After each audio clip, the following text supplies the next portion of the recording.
कभी आपने ऐसा गांव सुना है जहां हर 3 साल में पूरा गांव खाली कर दिया जाता है? लोग अपने घर छोड़ देते हैं, अपने पशु पक्षी तक बाहर ले आते हैं और 3 दिनों तक गांव के अंदर कोई इंसान नहीं रहता। गांव की गलियां खाली हो जाती है, घरों के दरवाजे बंद हो जाते हैं और लोगों का मानना है कि इन 3 दिनों में उस गांव में इंसानों का नहीं बल्कि आत्माओं का वास होता है। सुनने में यह बात थोड़ी अजीब लग सकती है, लेकिन भारत के कोंकण इलाके में एक ऐसी परंपरा कई 100 सालों से चली आ रही है। जब यह समय आता है तो हजारों लोग अपना घर छोड़कर गांव के बाहर अस्थायी झोपड़ियों में रहने लगते हैं। 3 दिन तक कोई भी गांव के अंदर नहीं जाता। यहां तक कि अगर किसी को लाखों रुपए भी ऑफर किए जाए तब भी ज्यादातर लोग उस समय गांव के अंदर जाने की हिम्मत नहीं करते।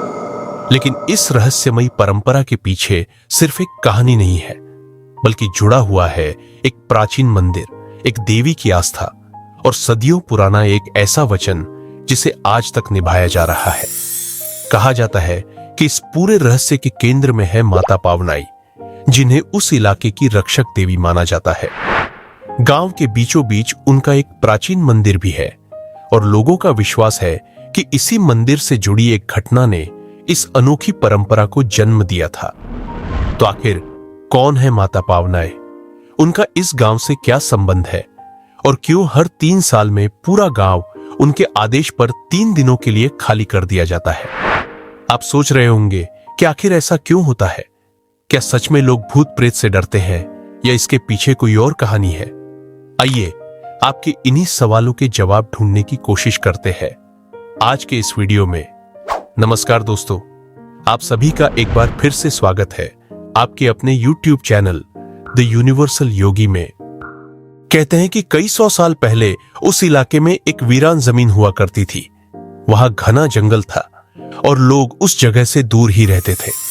उसी समय 2 लोग जो रिश्ते में मामा भांजा थे, नई जगह ढूंढते हुए वहां पहुंचे। उन्होंने देखा कि जमीन खेती के लिए अच्छी है, पास में पानी भी है और गांव बसाने के लिए जगह भी ठीक लगती है। लेकिन जैसे ही उन्होंने वहां कदम रखा, उन्हें एक अजीब सा एहसास होने लगा। आसपास कोई दिखाई नहीं दे रहा था, फिर भी ऐसा लगता था जैसे कोई उन्हें देख रहा हो। जंगल से अजीब अजीब आवाजें आ रही थीं, मानो कोई चेतावनी दे रहा हो कि यहां से वापस चले जाओ। थोड़ी दूर जाने पर उन्हें एक बूढ़ी महिला मिली। लोगों की मान्यता है कि वह कोई साधारण महिला नहीं थी, बल्कि एक देवी का रूप थी। कहा जाता है कि वही पावनाई माता थी जो उस पूरे इलाके की रक्षक देवी मानी जाती है। उन्होंने मामा और भांजे को उस जगह का रहस्य बताया। देवी ने कहा कि इस इलाके में कभी एक खतरनाक जंगली सूअर का आतंक था। वह सिर्फ एक साधारण जानवर नहीं था, बल्कि लोगों का मानना था कि उसमें एक शक्तिशाली और क्रोधित आत्मा का वास था। वह रात के समय खेतों में आता, फसलों को बर्बाद कर देता और जो भी उसके सामने पड़ता उसे नुकसान पहुंचाता। धीरे धीरे लोगों का डर इतना बढ़ गया कि पूरा इलाका वीरान हो गया। मामा और भांजे ने देवी से वचन दिया कि वे इस आतंक का अंत करेंगे। कहते हैं कि कई दिनों तक जंगल में खोजने के बाद आखिरकार उन्हें वह विशाल जंगली सूअर दिखाई दिया। एक भयंकर संघर्ष हुआ और अंत में मामा और भांजे ने मिलकर उस सूअर को मार गिराया।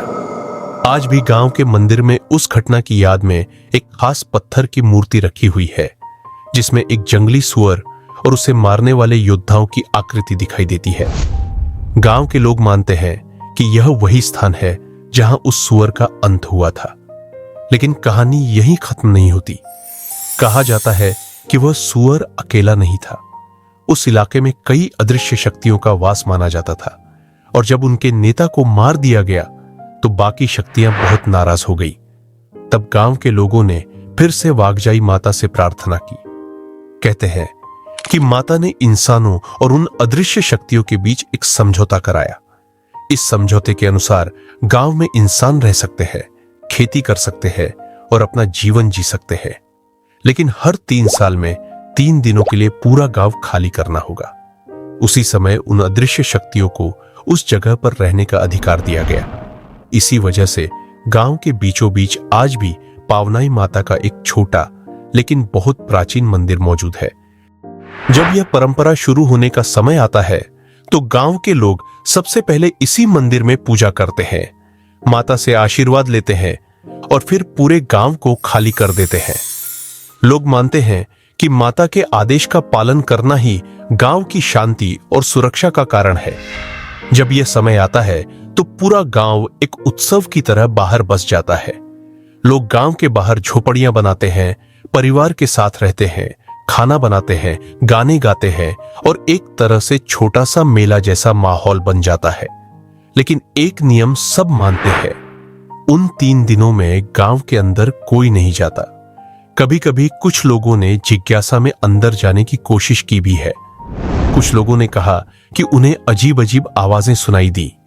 किसी ने कहा कि उन्हें ऐसा लगा जैसे कोई उनका पीछा कर रहा हो, और कुछ लोग तो इतने डर गए कि फिर कभी उस जगह के बारे में बात भी नहीं करना चाहते थे। अब यह सच है या सिर्फ लोगों की आस्था, ये कहना मुश्किल है। कुछ लोग इसे परंपरा मानते हैं, कुछ इसे विश्वास कहते हैं और कुछ लोग इसे प्रकृति को आराम देने का एक तरीका भी बताते हैं। लेकिन एक बात जरूर है, सैकड़ों सालों से हजारों लोग इस परंपरा को निभाते आ रहे हैं। शायद इसलिए क्योंकि उनके लिए यह सिर्फ एक कहानी नहीं बल्कि उनके पूर्वजों का दिया हुआ वचन है। और जब किसी समाज में कोई वचन पीढ़ियों तक निभाया जाता है तो वह सिर्फ नियम नहीं रहता, वह उनकी पहचान बन जाता है। कौन जाने उस गांव की खाली गलियों में उन 3 रातों में सच में क्या होता होगा। लेकिन वहां के लोग कहते हैं कि उस समय सिर्फ इंसान ही नहीं सुन रहे होते, कोई और भी हमारी बातें सुन रहा होता है।